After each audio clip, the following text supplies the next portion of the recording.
Assalamualaikum warahmatullahi wabarakatuh. Kembali lagi bersama saya Oktaria, mahasiswa PPG dalam Jabatan Angkatan 3 tahun 2023 Universitas Lampung. Nah, pada kesempatan kali ini saya akan menjelaskan tentang modul ajar yang saya buat tentang dinamika litosfer dan pengaruhnya terhadap kehidupan.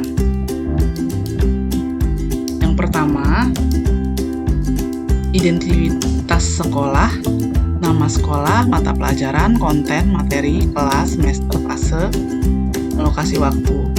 Kemudian ada profil pelajar Pancasila. Di sini saya mengambil 4 profil pelajar Pancasila, mandiri dengan cara mencari informasi yang berhubungan dengan materi, bergotong royong, dilatih kembangkan dengan diskusi kelompok, bernalar kritis, menelaah dan memecahkan masalah diskusi materi tenaga eksogen.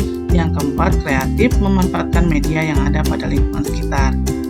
Kemudian ada sarana dan prasarana. Yang digunakan adalah laptop, LCD, proyektor, papan tulis, spidol, prasarana, buku cetak kelas 10, penerbit Yudhistira Erlangga, jaringan internet, gambar, atau video yang terkait dengan materi. Kemudian ada target peserta didik. Peserta didik pada kelas 10 berkemampuan tinggi, sedang, dan rendah. Model pembelajarannya, di sini saya ambil model pembelajaran PPL, Problem Based Learning. Metode pembelajaran, diskusi, ceramah bervariasi, dan tanya jawab. Kemudian ada kompetensi inti, isinya tentang elemen dan capaian pembelajaran. Kemudian tujuan pembelajaran, di sini ada 2 tujuan pembelajaran. Yang pertama, peserta didik dapat memahami jenis-jenis tenaga eksogen. Kemudian peserta didik dapat menganalisis dampak tenaga eksogen dan upaya penanggulangannya. Kemudian ada indikator. Indikatornya diturunkan dari tujuan pembelajaran. Ada 2, memahami jenis-jenis tenaga eksogen. Kemudian yang kedua, menganalisis dampak tenaga eksogen dan upaya penanggulangannya. Kemudian ada pemahaman bermakna. Pemahaman bermakna di sini peserta didik secara mandiri mampu menguraikan tentang jenis-jenis tenaga eksogen dan dampak tenaga eksogen serta upaya penanggulangannya dalam kehidupan sehari-hari. Pertanyaan pemantik. Ada 2 pertanyaan pemantik. Yang pertama, apakah kalian tahu mengenai tenaga eksogen pembentuk muka bumi? Kemudian, apa yang kamu ketahui tentang erosi? Selanjutnya, langsung ke kegiatan pembelajaran. Langkah-langkah pembelajarannya, kegiatan pendahuluan, deskripsi kegiatan, dan alokasi waktu. Deskripsi kegiatan ini guru memulai pembelajaran dengan mengucapkan salam dan mempersilahkan ketua kelas untuk memimpin doa. Melakukan presensi kehadiran peserta didik, guru mengaitkan dengan materi sebelumnya, guru menjelaskan tujuan pembelajaran, alokasi waktunya 10 menit. Kemudian masuk ke kegiatan inti, orientasi peserta didik terhadap masalah. Itu yang pertama, guru memberikan stimulus dengan menampilkan gambar.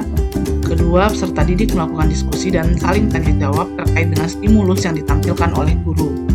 Kemudian ada mengorganisasi peserta didik.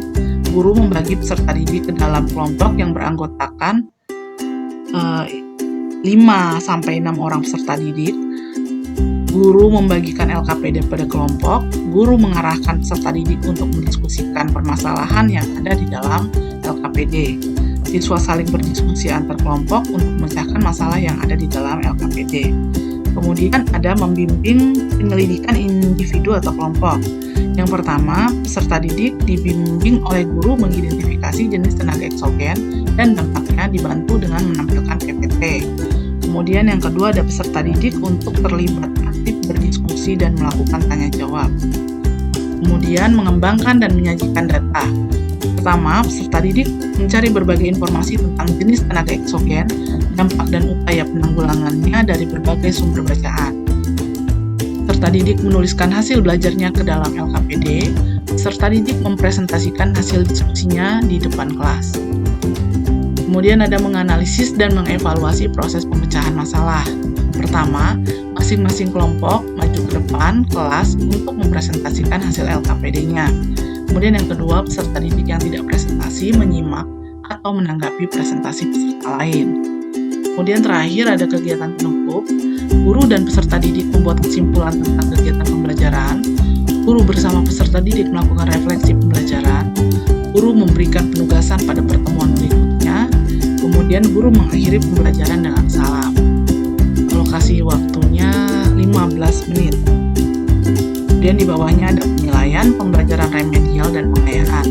Teknik penilaian, penilaian kompetensi pengetahuan, tes tertulis, pilihan ganda, penilaian kompetensi keterampilan, di sini unjuk kerja, instrumen LKPD, pedoman penilaian, ada rubrik penilaiannya, instrumen penilaian terlampir, pembelajaran remedial, dan pengayaan juga terlampir. Nah, demikianlah penjelasan mengenai modul pembelajaran yang telah saya buat. Semoga bermanfaat untuk kita semua. Terima kasih. Assalamualaikum warahmatullahi wabarakatuh.